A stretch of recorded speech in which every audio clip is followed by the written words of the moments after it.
For my project, I decided to do a video on the rhetorical analysis of the movie Interstellar by Christopher Nolan.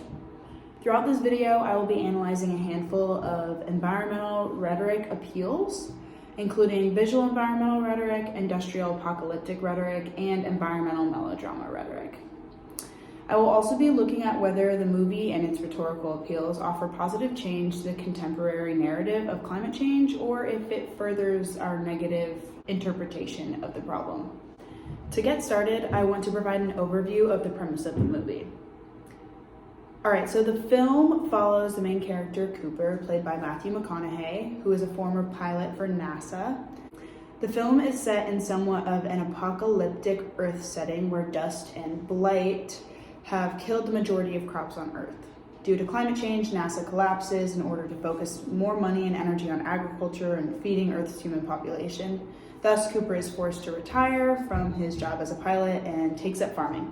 The whole premise of the movie is that Earth is dying, people are starving, and the current generation on the planet is likely going to be the last to survive. In somewhat of a random run of luck, Cooper and his daughter Murph find the coordinates to the secret NASA headquarters. Given that he is the only person left on the planet capable of piloting a spaceship, Cooper is assigned the task, along with 3 other crewmates, to go through a wormhole in outer space in order to find a new planet for the human race to inhabit outside of our galaxy. In all simplicity, the survival of the human race depends on the success of their mission. The movie is able to reach a large audience by incorporating many different ideas and conversations into a single masterpiece.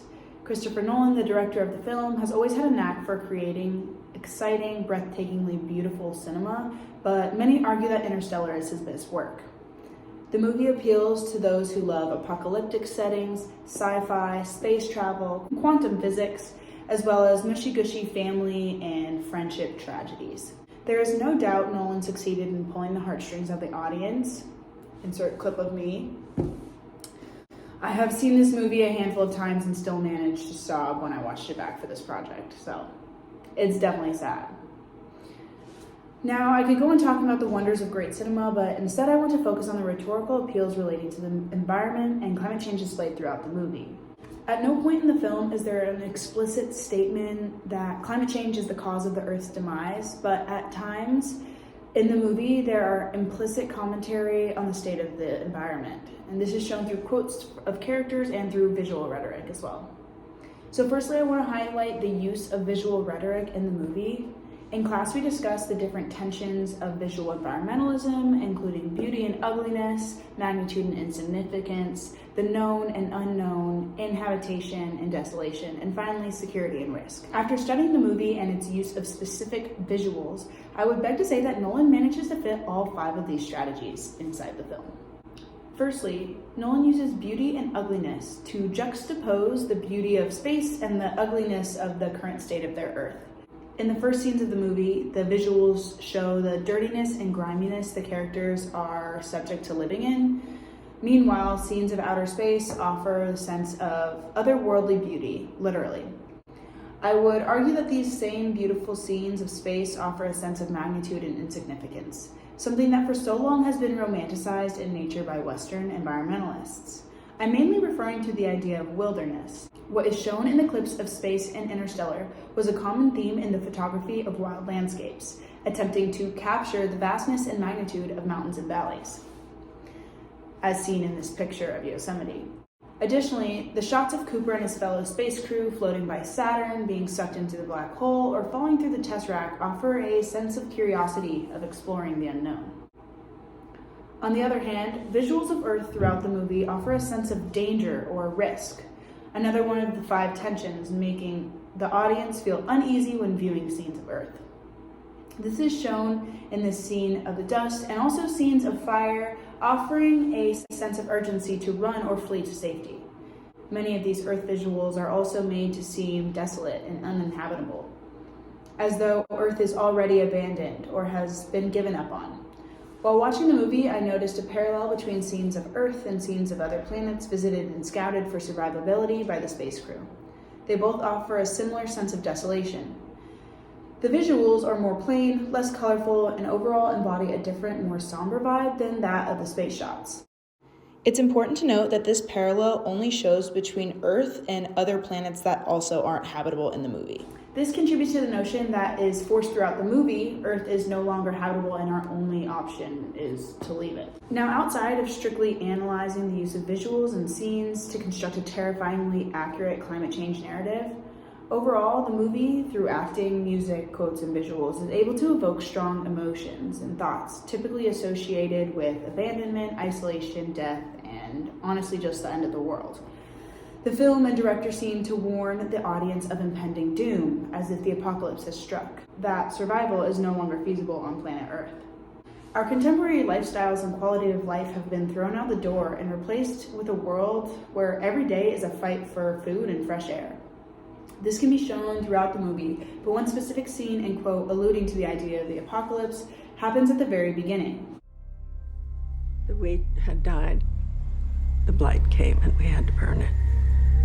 And we still had corn. We had acres of corn. But mostly we had dust. I guess I can't describe it. It was just constant, just that steady blow of dirt. We wore little strips of sheet would sometimes over our nose and mouth so we wouldn't breathe so much of it. This clip shows the bleakness of the state of the world, offering little hope to the survival of humankind. There are points throughout the movie where characters explicitly state the problem occurring on Earth, regarding the loss of food and even the effects of air quality on humans. Specifically, this quote spoken by Professor Brand, which is played by Michael Caine, speaks of the true apocalyptic themes displayed in the movie, and what exactly this apocalypse has in store for those still on Earth. The last people to starve will be the first to suffocate. And your daughter's generation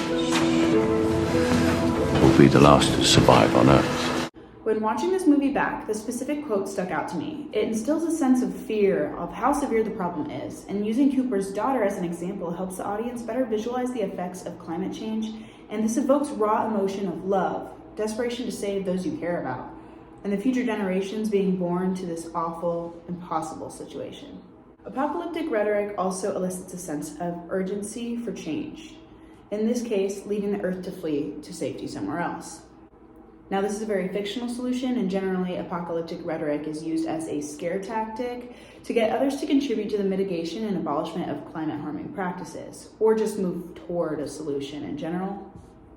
Although the solution is currently very much out of reach and fictional in Interstellar, apocalyptic rhetoric is used to justify the basis of space travel in the movie.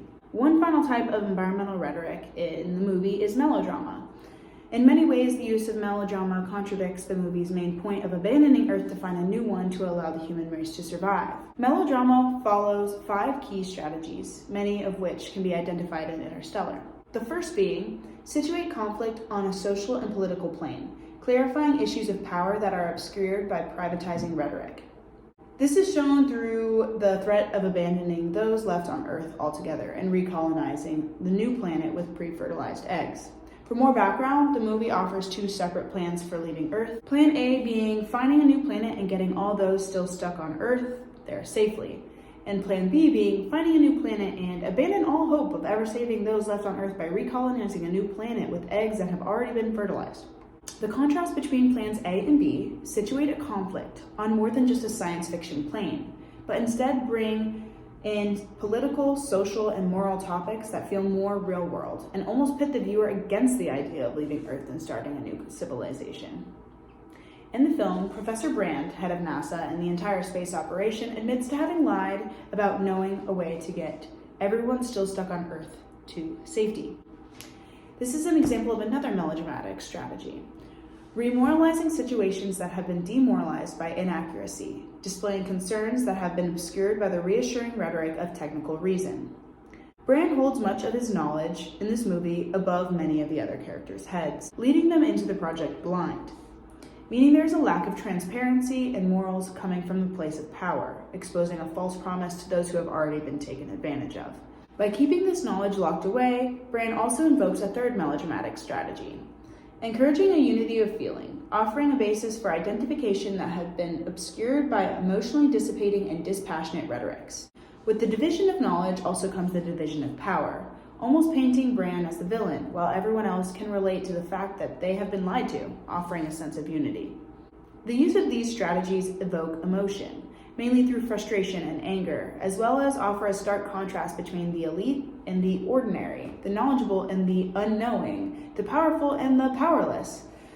This loops back to the main environmental issue in the movie, being that even in the fate of humanity, individuals do not have control over their own destiny. The majority of the human race is basically left to die on Earth, while a select few have the opportunity to escape to the idea of a safer, better life.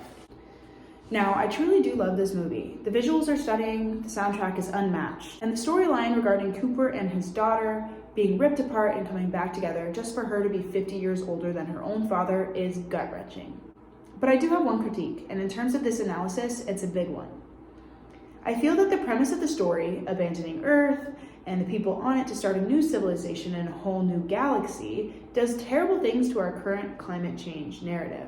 This movie has sparked conversation of this very idea, space exploration specifically for the purpose of finding a new home. We have one home, and that's Earth. The idea of leaving it is completely unfeasible and morally wrong.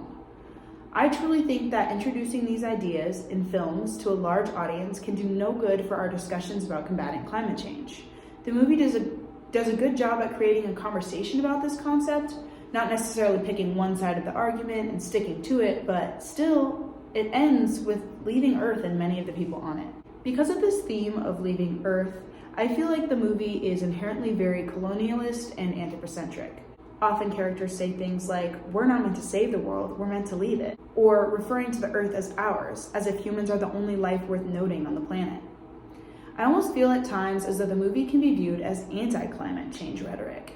It allows people to feel okay with, and honestly almost romanticizes, supporting the exploitation and overconsumption of Earth. Because after all, we have other planets we can flee to, and that is just so far from the truth. However, after all of this, I hope Interstellar isn't too overanalyzed as inspiration for the nihilism of climate change. I love this movie still, and in fact it's one of my favorites. It's truly a masterpiece in so many ways. But after analyzing the rhetoric displayed in the film, I feel as though it can't be used as an accurate representation of humans' response to climate change, or what our response should be. Alright, to finish it off, I'm just gonna leave with a simple quote from the movie by Murph's school teacher, who really knows what's up. Thank you. And if we don't want a repeat of the excess and wastefulness of the 20th century, then we need to teach our kids about this planet, not tales of leaving it.